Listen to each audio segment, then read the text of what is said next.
everyone, Tally and Farrell here from Board of It, and this week we're going to be reviewing controversial Stonemaier game, Tapestry. Tapestry is an engine building strategy civilization game for 1 to 5 players. It was controversial for a few reasons, but the main one, we believe, is that it was marketed as being a shorter, more accessible civilization game. But in reality, what people got was something quite abstract and nothing like a classic civilization game. Furthermore, there were complaints about gameplay and issues of balance. However, we are huge Stonemaier fans, so we probably would have got it one way or another. But when the expansion came out, which we'll also talk about a little bit, we saw the base game was on sale, heavily discounted, so we snapped it up. And now, having played it a few times, let's discuss Tapestry.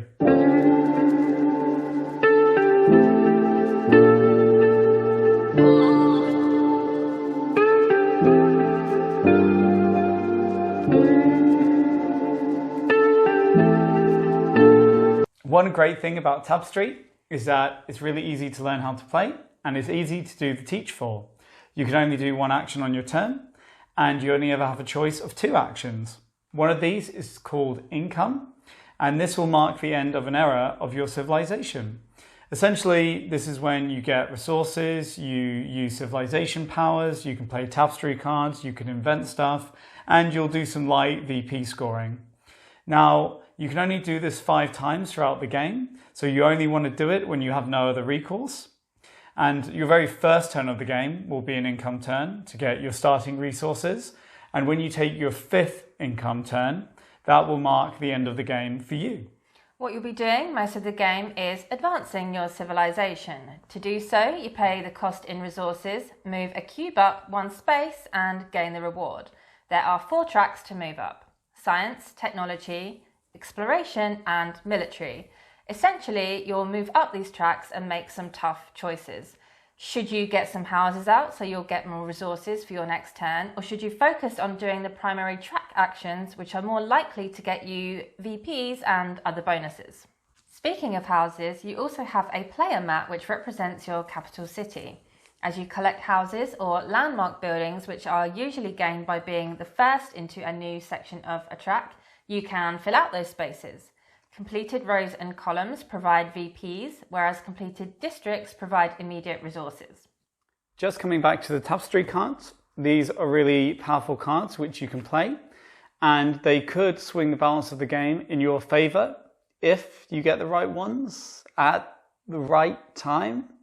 You only get to play usually 3 of these throughout the game, and these can cause you to have a bad game, or at least feel like it. They're really swingy and situational, and what you get could depend where you are in the game or what tracks you've been researching on, and they could be really good or they could be kind of useless to you. And they say that you're supposed to draw a lot and try and cycle through them and have a big hand so then you don't get this problem, but sometimes that's just not an option and it might not alleviate the problem. However, this isn't something that you would see every game, but if you play enough, you will see it. Just as an example, in my last game, I got a card that let every player have the opportunity to pay 1 resource to get 10 VP. But I had to play it during my first play of a tapestry card, which is quite early in the game. And this is a time when resources are at a premium. And you can't really afford to lose a turn because you have 1 less resource, because it's kind of a snowball effect throughout the later rounds. So nobody around the table took this opportunity. And then as a reward, I just got 1 measly resource for the card. But there's cards in this deck which A, give you 10 VP for nothing, or another one which I think gives you like 8 VP and a resource, again for nothing. So it's quite clear that that card I got and had to play is a lot worse than those other 2 cards. And it's just this bit of a weird thing where you see these cards and you can clearly see they're not very good compared to other cards. There are also similar issues with the civilizations in that they are well known not to be equal. Civilizations are asymmetric factions which provide the player with some sort of edge and potentially provide guidance on a route to take. Since Tapestry came out, Stonemaier have published errata to try and balance out some of these factions. It might also be fair to say that you might lose the game because of your faction versus another. For example, the inventors let you upgrade 4 inventions, ignoring all prerequisites, and gain the bonus. However, this might only provide meager returns when compared with the heralds, which can copy another player's or their own tapestry cards, essentially allowing them to play 8 tapestry cards throughout the game. The thing is, we like the civilizations. They're a cool idea, they're all pretty different, and they give players direction, which is always a great thing. And between the base game and the expansion, I believe there's about 26 different civilizations, and that's a lot of variety.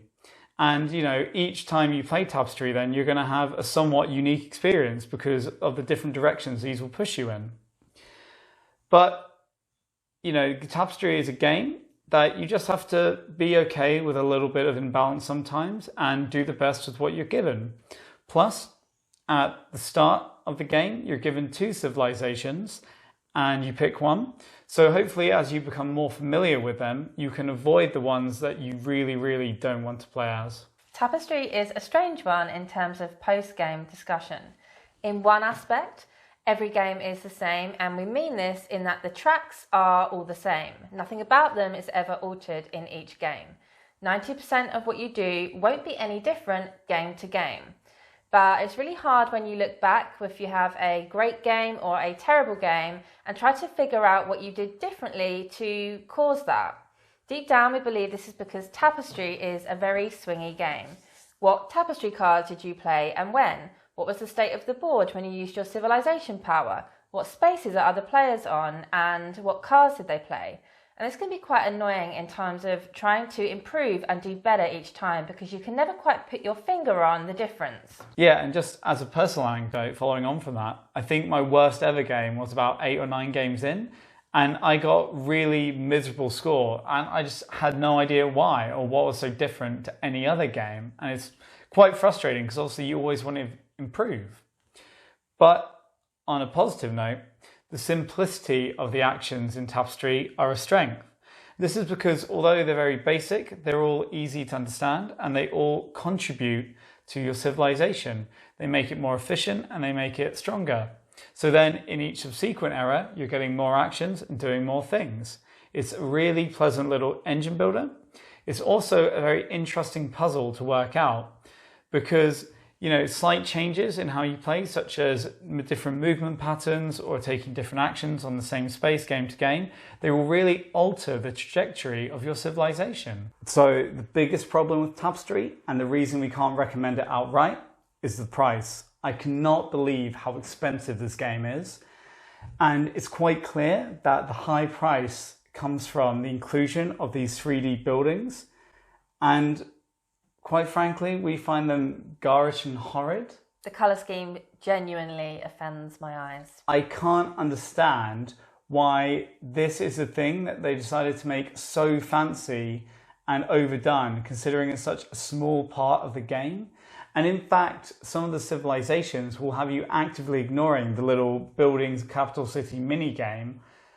And by association, because you're not caring about the city, you then don't care about the landmark buildings either.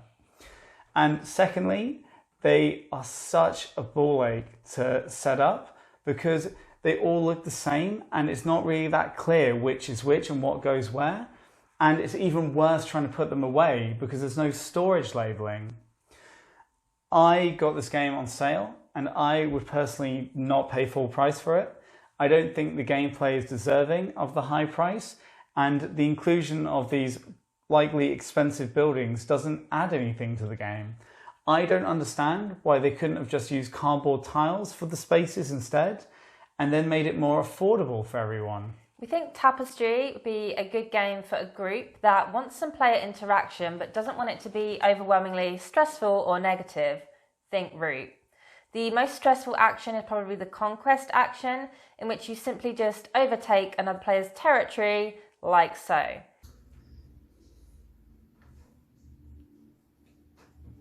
Most of the other interaction just comes from piggybacking off other players' locations on the board or cards in play, or racing to grab a landmark or an achievement. And if you want to avoid the player interaction, you just simply keep to yourself. Thus, you can keep everyone around the table happy unless somebody is just out to cause outright misery. So now let's talk about the expansion, Plans and Ploys. This is a kind of expansion that just brings more stuff. But the good news is, because it's just more stuff, it's very easy to slot into the main game. So first, let's just talk about quality of life stuff that they've brought. You have this canvas bag, which is nice material, and in this you put the exploration tiles, and this means you can just randomly draw them, whereas before you kind of have to shuffle them and make piles. And I think everyone knows that shuffling tiles is just kind of tedious and annoying. So this is a really good way of doing that. So we appreciate this. Although I don't really know why they did this for the exploration tiles and then didn't do it for the space tiles. But anyway, then you have these landmark tokens which go on the board over the old circles which showed the buildings. And these are a quality of life improvement because the old circles aren't coloured in. And it made it really hard to tell which building was which, because some of them look similar, especially the small ones. First of all, a player, when they move in that space, is reminded, oh, I take this, I get the building. And secondly, it helps the setup. Then onto the kind of more stuff. You have more factions or civilizations, and you get 10 new ones, and they're all quite interesting and diverse. We haven't played any that we've found to be bad. And you also have more Tapestry cards. And these are kind of more balanced cards, so less swingy.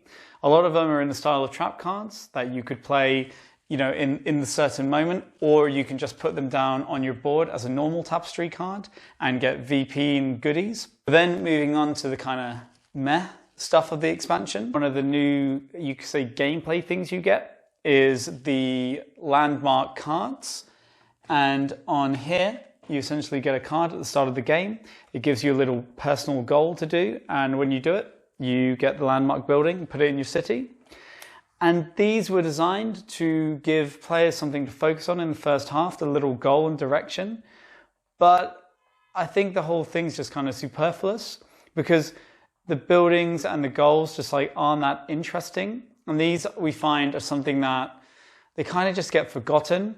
And I think actually some of the landmarks are kind of almost actively harmful as a direction because they require a lot of effort, whereas other ones you do organically. So they seem to be somewhat imbalanced as well. In a kind of summary, I guess, what I would say is that if you're a big fan of Tapestry, then it's definitely worth getting. It's more stuff, none of it's bad.